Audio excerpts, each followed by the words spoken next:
Hello and welcome to World of Warcraft Raiding for Noobs. My name's Pink and I'll be your honourable senpai in this magical journey of button mashery. This guide is mainly aimed at players who are either relatively new to the game and are looking to jump straight into endgame raiding content, and players who might already have a lot of experience at max level, but are hesitant about making the jump into raiding. But even if you're a seasoned raider, you might pick up some useful information, so stick around anyway. It's also worth noting that this video assumes you have at least a moderate understanding of your class, so feel free to whack a comment down below if I mention any gameplay terms you don't understand. So without further ado, let's jump straight in!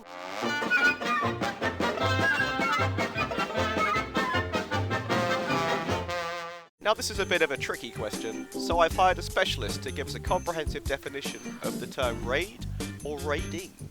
Often used with MMORPGs, it involves players banding together to succeed at a common goal, most commonly killing big, scary internet monsters that drop coveted items.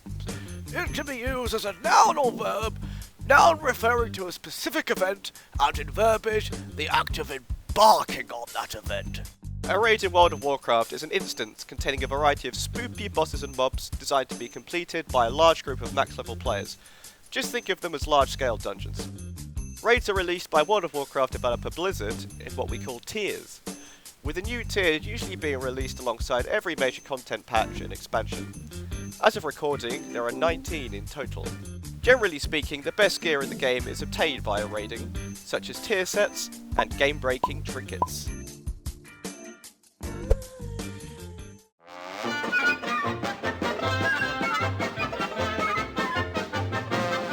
In the game's early days, raids were released with a single difficulty, often gated behind a series of attunement quests and demanding gear requirements.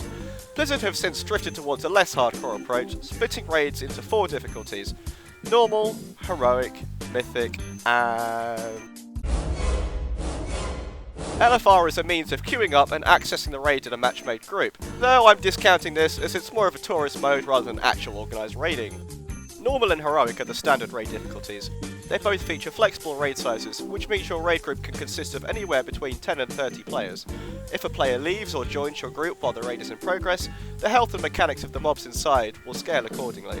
Heroic functions exactly the same as normal, but bosses feature additional mechanics and greater health pools.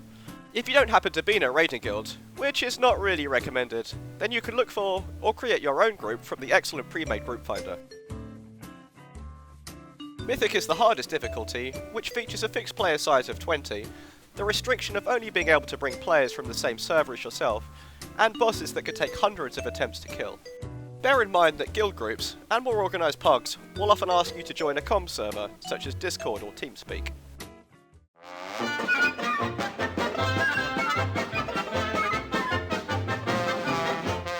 So I'm sure you're aware that World of Warcraft classes fall under 3 different role types: tank, healer, and DPS.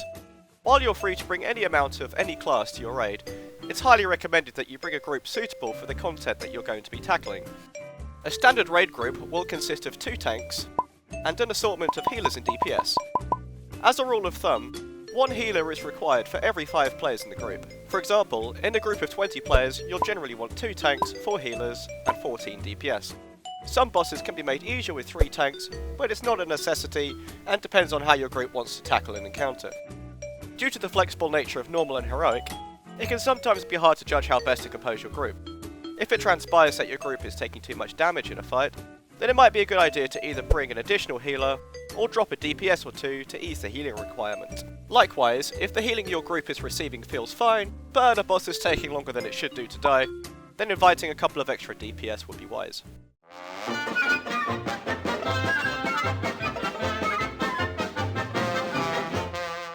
Add-ons are third-party applications that run from inside the game and augment your user interface. They could do anything from mundane tasks like sorting your bags to advanced tasks like helping you kill raid bosses. Obviously in this video we're interested in the latter. So before setting foot in a raid, you'll want to ensure you're fully equipped with the tools required for the job. All of the following add-ons can be downloaded with minimum hassle via the immensely useful Curse client. Also, it's worth noting that I'm only going to be covering general purpose add-ons that are useful no matter what role you play. Boss timer add-ons add bars and warnings to your UI which count down to and notify you of incoming boss abilities and important events. The two most commonly used are Deadly Boss mods and Bigwigs.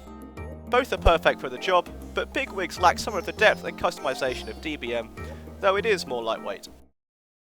Combat log add-ons, or damage meters, present all of the combat data from a fight in easy-to-read charts and graphs.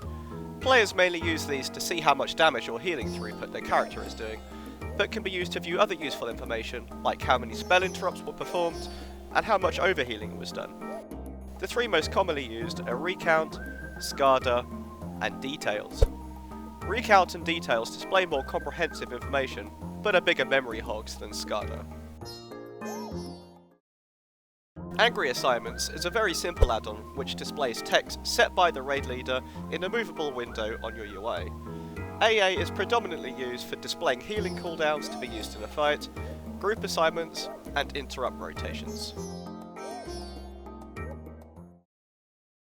Weak Auras is an advanced add-on which allows players to create custom icons, text, bars, notifications, and anything else imaginable.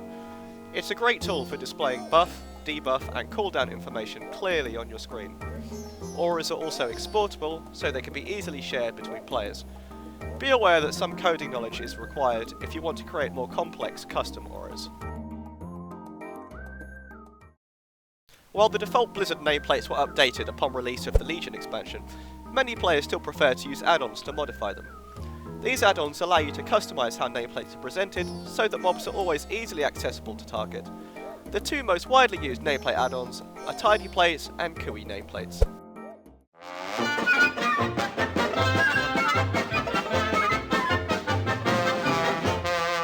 Now that all of your add-ons are installed, you'll be wanting to make your character nice and buff. There are three core consumables you'll want to make sure you have ready for every raid: flasks, combat potions, and food. Flasks and food give you a decent stats buff for 1 hour after use, so you'll want to ensure you always have these active during a raid. Combat potions give you a powerful short-term buff, but can be used only once during combat. The type of potion you use depends on your role and spec, but you generally want to be using your potion in conjunction with your cooldowns, or during a particular time of need. If you're feeling spicy, you can also purchase Augment runes to give you an extra little stat boost, though these aren't really as widely used due to being particularly expensive for the bonus they give. Also, don't forget to always have a few tomes at hand for those emergency talent changes. I highly recommend going to the website icyveins.com to find out which flask, combat potion, and food types your character should be using. A neat trick you can do with potions is to pop one right before you enter combat. This will trigger the potion's cooldown, but not disable it from being used, thus effectively giving you two usages in one fight. This is known as pre-potting. Remember to time it right though!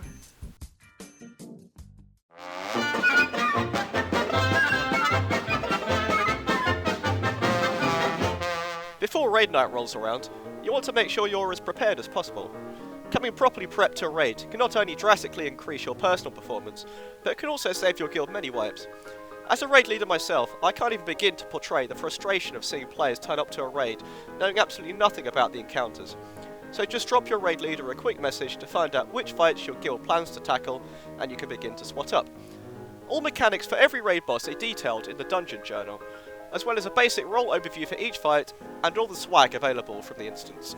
Important things to find out are optimal times to use your cooldowns and any deadly mechanics that a boss might have. If you're not much of a reader, then video guides are also an excellent point of reference. I would personally recommend the YouTube channels Fat Boss TV, Proper Bird, and Line of Sight Gaming.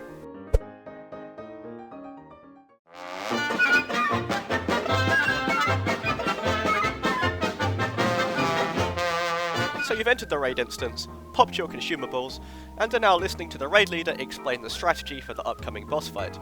And you start to panic because you have no idea what half of the words they're saying mean. They might as well just be speaking Anglo, Hindi, Serbian, American, for all you care.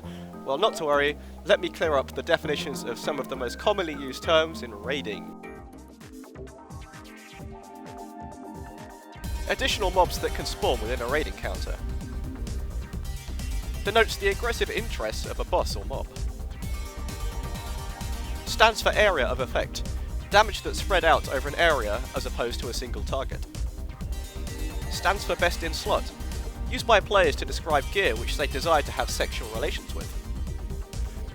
An advantageous effect placed on a player, mob, or boss.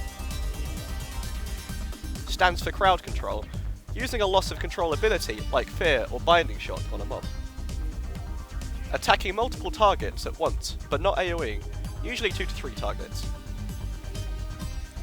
Stands for cooldowns, major throughput or defensive spells in a player's arsenal, such as Summon Doomguard, Healing Tide Totem, and Shield Wall.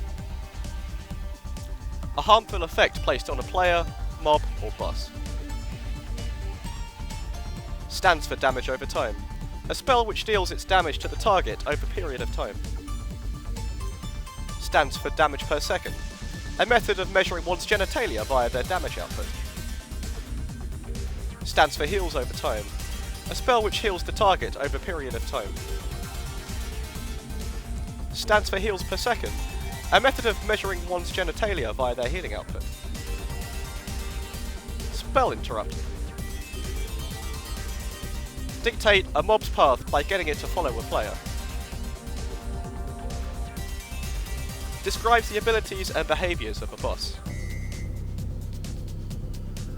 When a player pulls the boss before the pull timer expires, much to the disagreement of the raid group.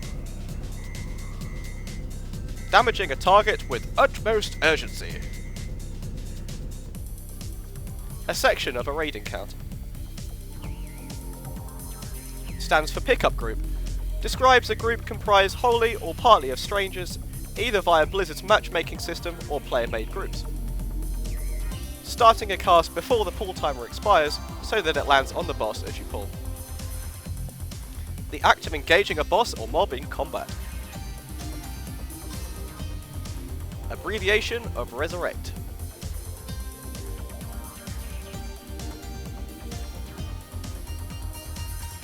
Stands for random number generator.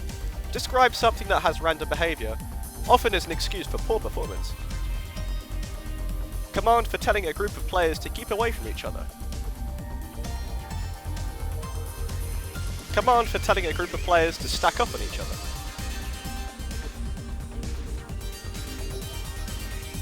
Non-boss mobs that populate a raid instance.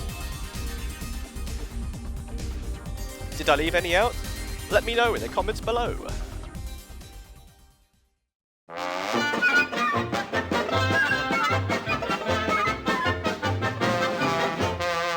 So the boss is down, but what happens to all that paying swag from its corpse? The way in which loot gets distributed differs depending on the sort of group you're in.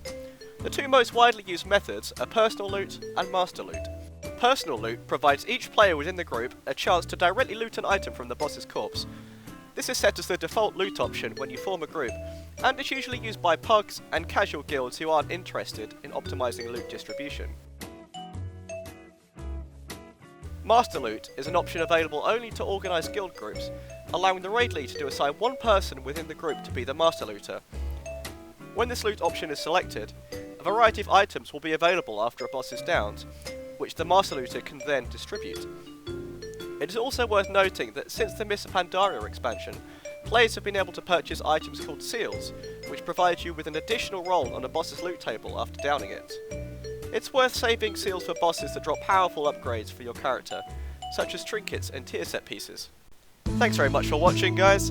I hope this video equipped you with the knowledge and confidence to give raiding a go. Let me know in the comments if this series of pixelated frames was helpful to you, and don't forget to like and subscribe.